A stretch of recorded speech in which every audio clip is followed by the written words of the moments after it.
Hello and welcome to LiveSquawk's Market Talk, our weekly review on Friday, the 3rd of April 2026.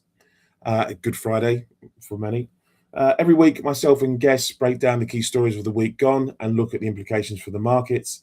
We'll also preview the week ahead, providing you a heads up to what you should be looking out for. For this episode, I'm joined by Kevin Muir, the author of MacroTourist, or the MacroTourist newsletter. It's a daily publication. His tagline is, "All I bring to the party is 35 years of mistakes." Kevin has built over 37,000 subscribers on his Substack newsletter. I'll bring Kevin in shortly, but before I do, just a quick disclaimer. The content provided on this channel is for informational and educational purposes only. We're not licensed financial advisors, and none of the information shared should be considered as financial investment or trading advice. Please conduct your own research, consider your financial objectives, and consult a qualified financial professional before making any investment decisions. Investing and trading in financial markets carries risks, and past performance is not indicative of future results. We are not responsible for any losses or gains that may result from following the content on this channel. And that boring stuff's out of the way. We can now get on to the week that was, really, and as has become the norm over the last sort of month or so. The Middle East conflict really is dominating pretty much everything at the moment. The latest, for anyone who's missed it, Trump again yesterday threatened to leave the Strait of Hormuz one day and then suggests easily opening it the next. I mean, anyone who's missed it, he came out with a comment probably about a couple of hours ago now on his Truth Social, says, "With a little more time, we can easily open the Hormuz Strait, take the oil and make a fortune. It would be a gusher for the world." Question marks. As President Donald J. Trump.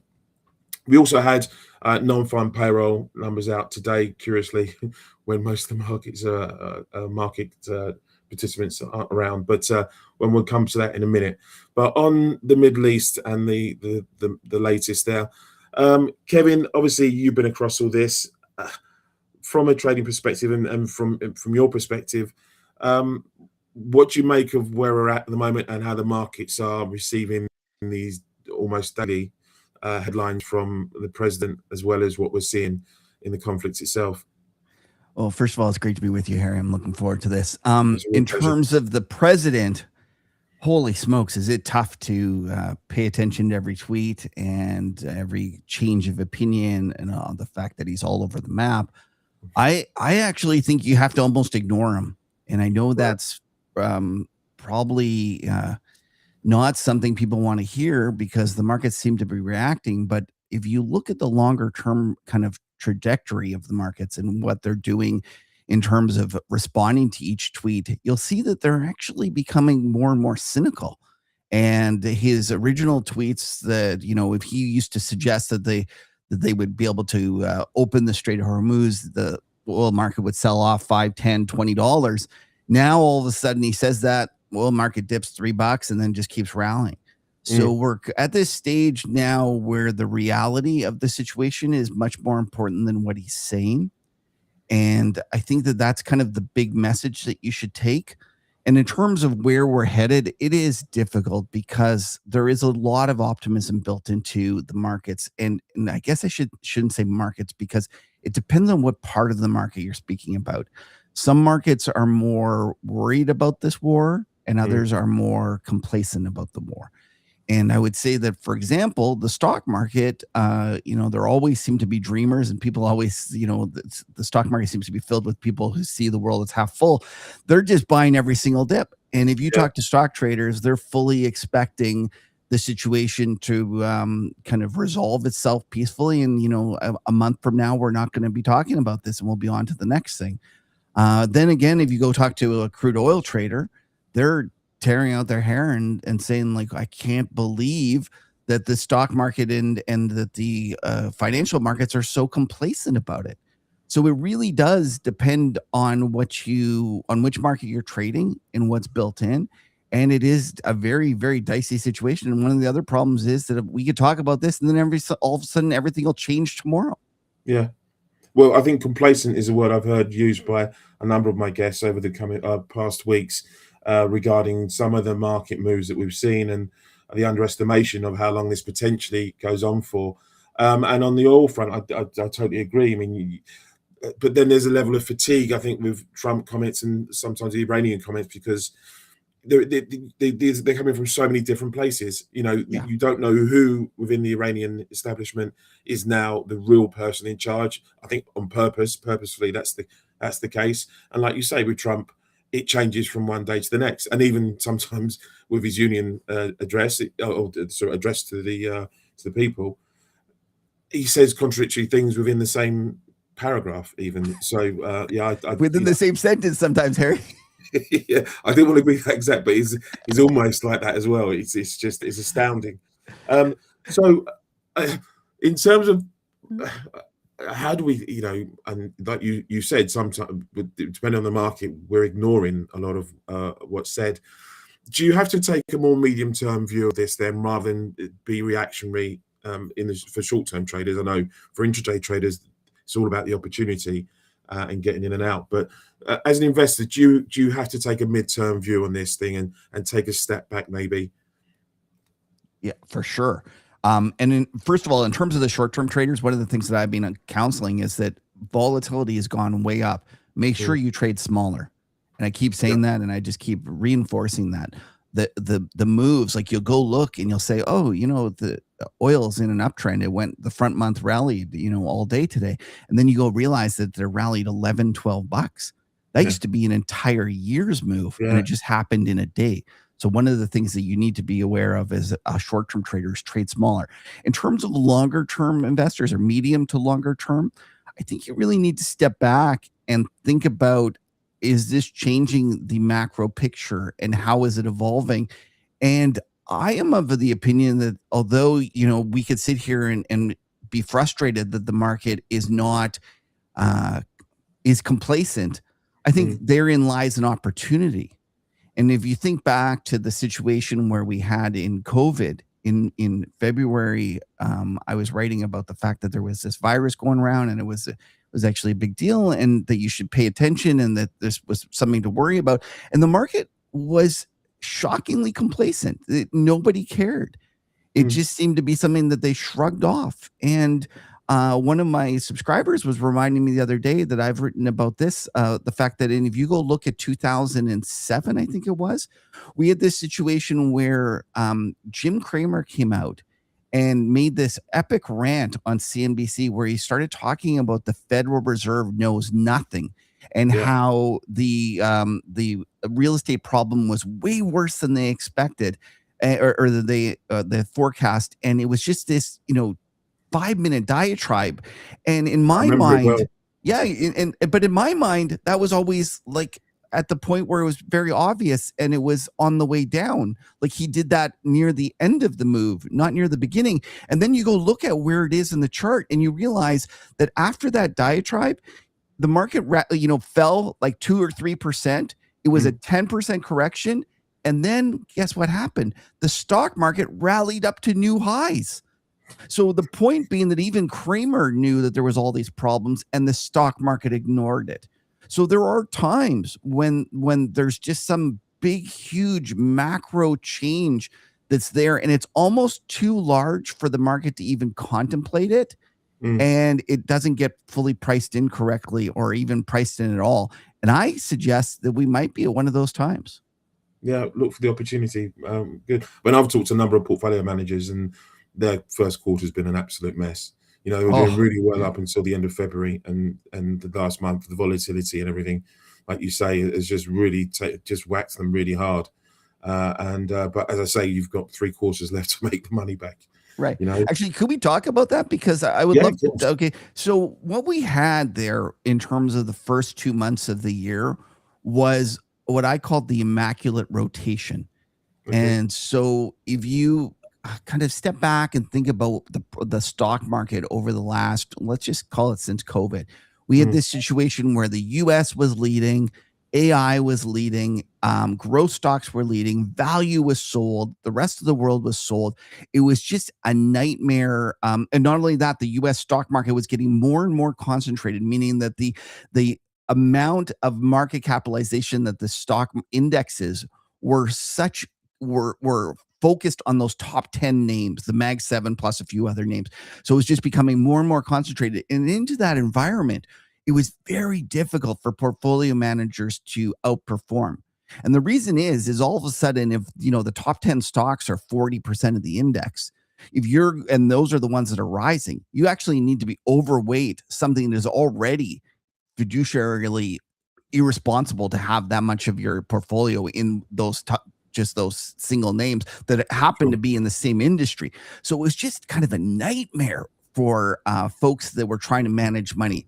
And then what occurred was Trump came, and bit by bit, it changed the macro environment. And we can talk about my opinion on why that changed. But we eventually got this situation where we had this immaculate rotation where all of a sudden foreign stocks markets started outperforming. Value started outperforming. Small caps started outperforming. And it really gained speed in the first 2 months of the year. January and February were absolutely terrific times for the average portfolio manager, for everyone that was looking for this trend to change. And it was just shockingly awesome. And then all of a sudden the war came. And what we saw was that everyone that was chasing that new immaculate rotation were offside, too overweight. And then we got this return back into American stocks because it's the perceived kind of safe haven. We saw things like gold go down that people weren't expecting. And everyone was like, why is gold going down in geopolitical, conflict? And the answer was because everyone was long. And it was really, to your point about the fact that all these portfolio managers were feeling lots of pain, it was a real washout of that position of that immaculate rotation. Now the question is that an opportunity to put those trades back on? Is that trend going to return? Or are we back to the days of US outperforming and you should just chase AI stocks?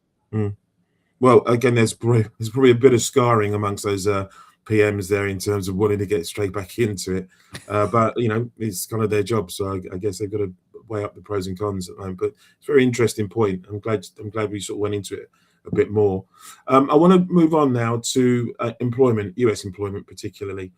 We had March numbers out today, and it was a big surprise: 178,000 job gain versus the consensus. It was around 65,000. And we had a revision from last month, a fall of 92,000 to a drop of 133,000, I think. So a bit of a surprise. Again, we've had this volatility in the jobs readings of late as well.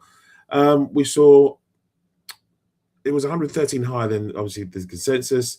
Largest beat, says BMO, since January 2024. Private payrolls gained 186,000 versus a fall of 129,000. And 78 forecast. 3-month average payrolls were up 68,000 versus 3,000 prior, revised from 6,000. And this was the highest since April 2025. Unemployment rate unexpectedly ticked lower to 4.3% versus 4.4 and 4.4 consensus. And participation rate unexpectedly moved down a 0.1 of a percentage point to 61.9%, the lowest since November 2021. We'll come to the wages in a minute. On the face of it, how much do you read into this report and take it at its word, if you like, when we've seen such variables and such movement, not only in last month's numbers, but again, so far away from forecast, the consensus? Yeah, so I think that the actual number came in higher than the highest estimate on Bloomberg. So it beat even the highest, the most optimistic forecast. One of the things that first of all, in terms of how much do I take into this, it's not whether I take into it, it's how much the Fed takes into it. Yeah. And I can't help but think that this ties the Fed's hands. It's going to be difficult for them to be easing in the face of higher inflation from rising crude oil price, and combined with an employment that just continues to, let's just say, not kind of release. And the other thing is that you highlighted the unemployment rate. It was actually even stronger than it seems, because although it went from 4.4 down to 4.3, it almost rounded down to 4.2. It was a 4.25 something number. 4.256. Yeah. Yeah. So it was almost a 4.2 number. And so you're spot on to correct to point out that this is something that is causing the Fed to have to sit on their hands. But I think that the response to in the bond market was interesting. I expected the bond market to get absolutely decimated and for the curve to flatten. And maybe it's a function of nobody's in today and the selling is going to come on Monday. But it wasn't as devastating to the bond bulls as I might have thought. And interestingly enough, the S&P sold off after the initial rally. Right. And then the other thing I just wanted to highlight though is if you go and pull up the different monthly change by sector, and I created this great chart where I went through all the different ones. First of all, manufacturing, since the Great Liberation Day and the expectation that there's going to be all these manufacturing jobs, they've lost jobs every month until now. So it's been, maybe now it's finally ticked up a little bit, who knows, but that's been a terrible disappointment. And when you look at where all the jobs are being created, it's almost all in education and health services. That's where the vast majority of jobs are being created. If you go look at information and technology, that's been losing jobs, huge function of AI. You go look at finance is also losing jobs.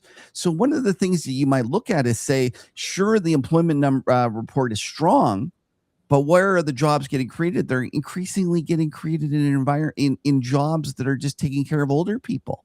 Yeah. And it is not a healthy economy. It's not sustainable in that sense then.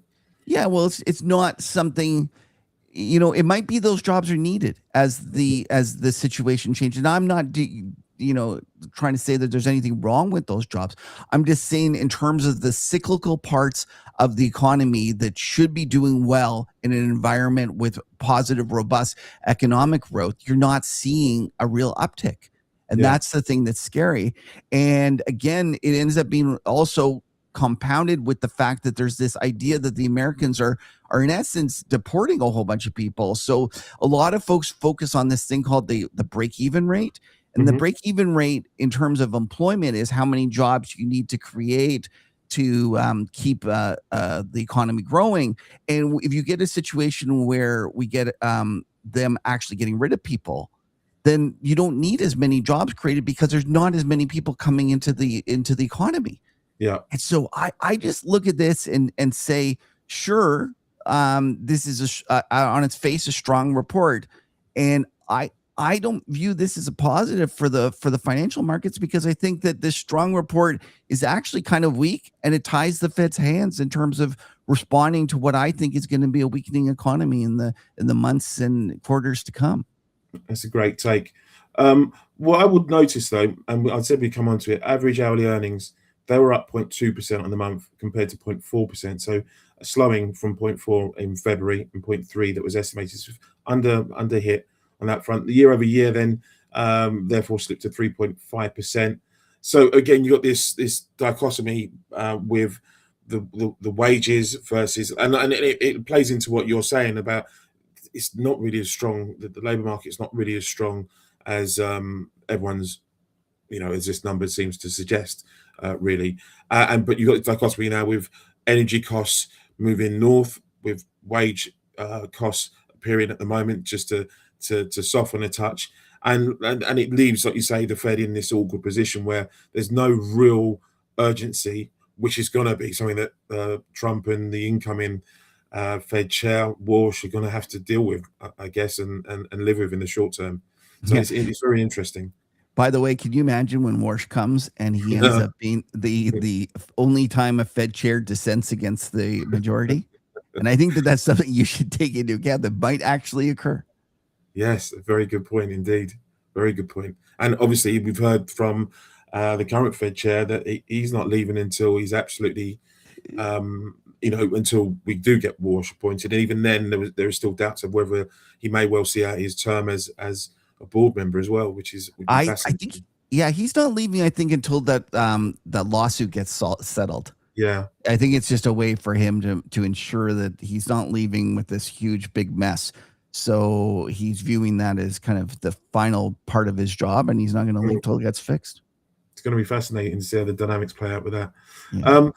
We want to move across the Atlantic now, and we'll take a look at this, a cursory look. But Eurozone CPI data, HICP, come in And we saw, no, I wouldn't say a surprise, but Iran war fueling rising costs. We're starting to see the effect of the energy price rises just starting to creep in now, and obviously I think there'll be more of an impact as we move down the line. But we saw that within the eurozone reading. You can, for anyone who wants to know, you can go to the LiveSquawk website, and we've got reports up on that. Eric Culp says eurozone inflation jumps as Iran war fuels rising costs. Prelim report, EU Statistics Office, Eurostat said annual Eurozone inflation last month increased to 2.5%, its highest reading since January of last year, to fall short of the market estimate of 2.7, but handily outpacing the 1.9% reading seen in February. This rise pushed the measure well above the ECB's medium-term target of 2%. Now, we're already factoring in hikes near the back end of this year for the ECB, and that may bring some of them forward. But the ECB subsequently have said, not subsequently to the inflation, but have said at the last meeting, they want to see how this war plays out. They want to see how the energy picture really plays out over a period of time before seeing how entrenched this rise in inflation really is. So it's going to be interesting there. We saw mainland China manufacturing PMIs out as well. Output growth was intact for the time being. Again, do you have any worries over the Chinese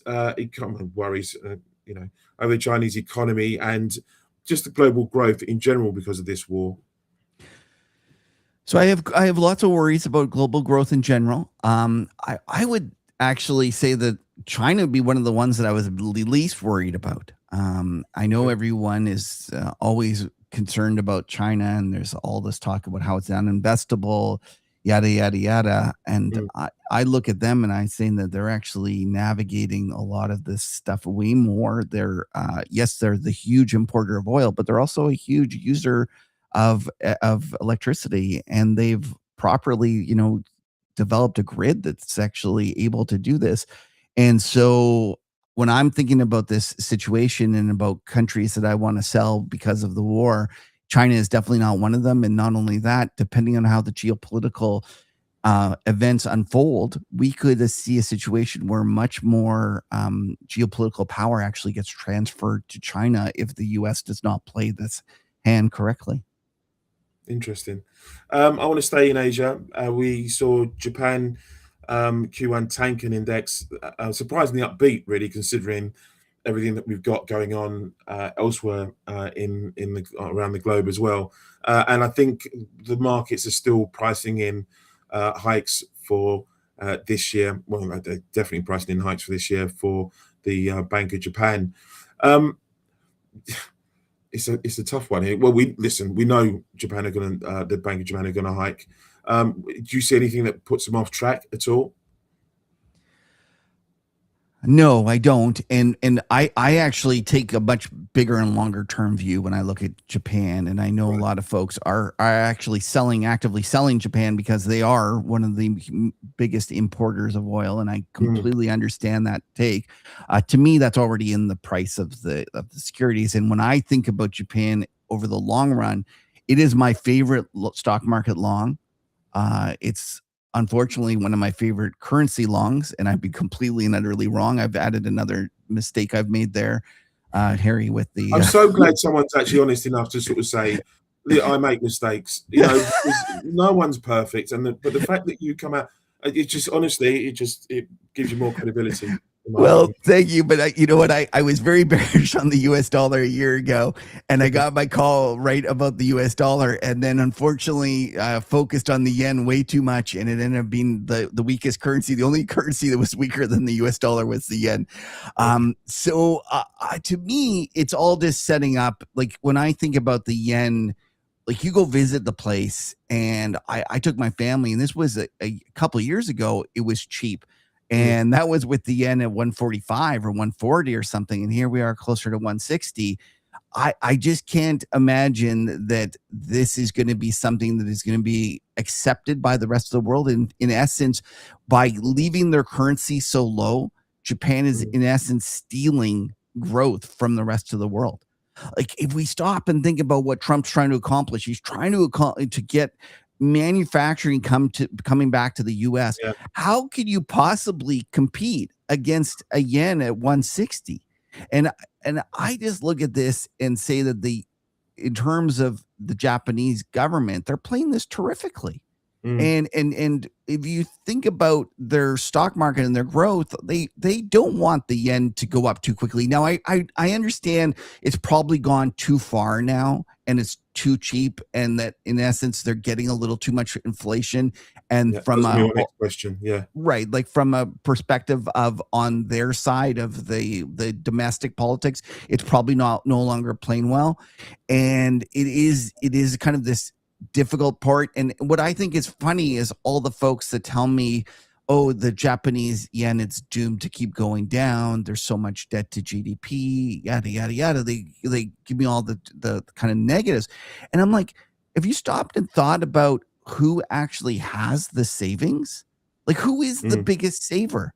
Like the US is running this monster current account deficit. They need every, day, every month, every, quarter, they need more and more money to go into their economy just for them to break even in terms of funding all of this. And that's coming from the Japanese. And I do have a theory that a lot of it was a function of the Japanese retail chasing the AI stocks. And if you go look at the stats, I think I wrote a piece about this in terms of the Japanese and Korean kind of retail chasing of American stocks. It is huge. It is massive. And what are those accounts? They have some sort of account that I can't remember the name of it. They have an acronym for it, but it's in essence like a savings account or like a retirement savings account, and they allows them to invest in things, and all that money is just been going into the US. And I think that that's kept the yen weak. And one of the things I just wanted to kind of highlight is that if you go back to December 24th, Christmas Eve, the Korean government went and changed their policy in terms of the taxation to try to encourage money to come back to Korea. Yeah. And since then, we saw that their stock market go crazy. And I suspect that there's going to be increasingly measures like that are going to occur in Japan. And my big macro thesis is we have this prime minister that is in essence kind of the MAGA equivalent, like a nationalist prime minister that is going to do more fiscal spending and more Japan first type of stuff. And when that money is needed, in essence, what's going to happen is all the savings that is in the US from Japan, it'll come back. And if it doesn't come back in a form of just private savings, it's going to be instituted from the Japanese Postal Service or whatever that is, the largest pension fund in the world. They have 25% of their portfolio is foreign bonds. The majority of that is US stock or US bonds. It would be super simple for them to just say, instead of 25%, that's 5%. And 20% of that come home. And I think that what you'll find is that all of a sudden, monumental. Yeah. And I think it's coming. It's one of my big themes. And in the meantime, the stock market continues to do great. It's cheap and it actually earns money. It's just, I love Japan. Awesome, lovely, nice to hear. Nice angle and take as well. We're coming to the end, so I want to sort of quickly move on to what we have in the week ahead. One of your posts, you said the impossible FOMC meetings before the meeting, but you wouldn't want to be in Powell's shoes. We've got FOMC minutes coming this week. Really, I don't think we'll divine too much from the minutes that we didn't hear from Powell in a wait and see mode. There was a consensus, I guess, about where standing pat and waiting for things to develop a bit more. Is there anything in the minutes that you would be looking for particularly? Well, in terms of the FOMC meeting, that was the one a couple of weeks ago when the war had just started, and we did have an increase in energy price. And the real question was, at that period, the market had, in essence, removed eases that like forward eases. And when Powell came out, one of the things that I thought was most interesting was that the FOMC actual release, it was only one dissent, which was Moran. And previously there was three dissents. There was Bowman and Waller. And those were viewed as the other two doves. And by removing their dissent, the market implicitly assumed that the Fed was following kind of the tightening of front end money kind of policy. And so what we're seeing now is we're going to kind of get a little bit more clarity on that. But the problem is that even since then, the energy problem has got dramatically worse. Yeah. So it's almost like, yeah, sure, we can look at that. But the reality is that the situation is changing so quickly with the war on the ground that really there's not much to read into that. No. And another thing, I think people at the time assessed the move in the markets was the Fed weren't being as overly hawkish as maybe the market had interpreted at the time, and that they were just, like you say, in that wait and see mode. But obviously we've advanced since then, and like you say, oil's remained above $100 for the majority of the time, and there isn't particularly that no one can see an end to this the conflict anyway, even though President Trump says 2 to 3 weeks. Today it's kind of like Elon Musk's in two years to full self-driving. Yeah, there you go. So on that note, we do have CPI next week as well, which will be interesting to see whether some of the I know we were looking really for some disinflation to before the war started, some disinflation to start to creep in, and I think, from my understanding, people are more scared, and Fed officials are more scared about expectations, inflation expectations, than they are about 1 or 2 months worth of higher basket, higher index. Would that be your feeling as well? The expectations matter almost more than the actual figures that we're going to get out in March. Yeah, I think you're spot on there, Harry. But the trouble is their response to the higher inflation affects expectations. Right. So it's a little bit of this kind of circuitous kind of feedback loop. I'm just pulling up the settings for this this coming CPI, and you can kind of through inflation swaps, you can see where the market is implicitly pricing it. And before the war, this was expected to come in at 2.4. Yeah. And since then, it's 3.3. So it's been a huge increase in expectations in terms of inflation. And the real question is this something that we're going to see for just 6 months and then it's going to go back down? Or is this something where, as you say, it's going to feed upon itself? I'm much more of the opinion that, especially if the central banks throughout the world tighten into this energy shock, that what's going to occur is we're going to, usher in the next recession, and that a year from now we'll actually be talking about lower rates because of the fall.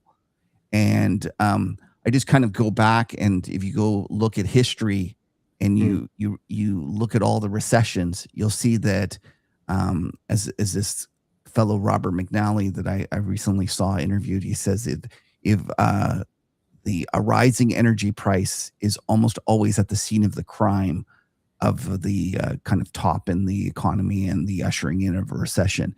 And to me, this is where we're at. And then the real question, though, ends up being, is it the higher energy prices that causes the recession, or is it the central bank's response to that causes the recession? And to me, I don't even know if it matters, because this seems to be that financial markets are implicitly tightening financial conditions on their own. Yeah, absolutely. You're seeing that throughout the markets in the rates. As again, CPI will be the feature of next week, I think. And at Barclays preview here that says we expect March headline inflation to be the hottest since May 22. At 0.9%, 3.3%. That was a month over month, 3.3% year over year, led by surging gasoline prices. We expect core to have accelerated 4 basis points to 0.26 on the month over month, 2.7% annually, driven by core goods. Duration of the conflict remains key to the path for inflation. So, everyone is really I hate to use the T word, transitory, but to see it brings shudders. But that is really what everyone's waiting to see, central bankers as well. So yeah, it's interesting on that point. Just to wrap up, and we're getting the final reading of US Q4 real GDP. Obviously, it's the rear view mirror, and obviously we had the complications of the government shutdown for the GDP. So how much we can read into that is a bit dubious. And we've also got RBNZ that will announce policy. They're expected to keep rates unchanged for the main reason, as we've seen from other central banks, they want to see how the war plays out and how inflation and energy prices affect their economy. We are now at the end of the show. If you want to have a quick look at some of the topics of the week, we'll put up our focus on the week ahead over the weekend. You can have a look at what the banks are saying on that research. I'd like to thank my guest today, Kevin Muir, for his participation and honestly really insightful commentary on where we're at the moment in the financial markets. So, Kevin, thank you very much for agreeing to be on, especially on a day off for Canada and for the UK. But it's my thank pleasure. you so much. I'm always love to chat markets, and it was really real fun going through this with you. And if anyone wants to know more about me, just send me an email, kevin@themacrotourist.com, and I'll be happy to send you some samples. Perfect, and we'll put all your details up on the site for everyone to look at. So thank you very much for taking part. Thank you everyone else for listening, and we'll be back next week to bring you more on the market. So thank you and have a great Easter weekend.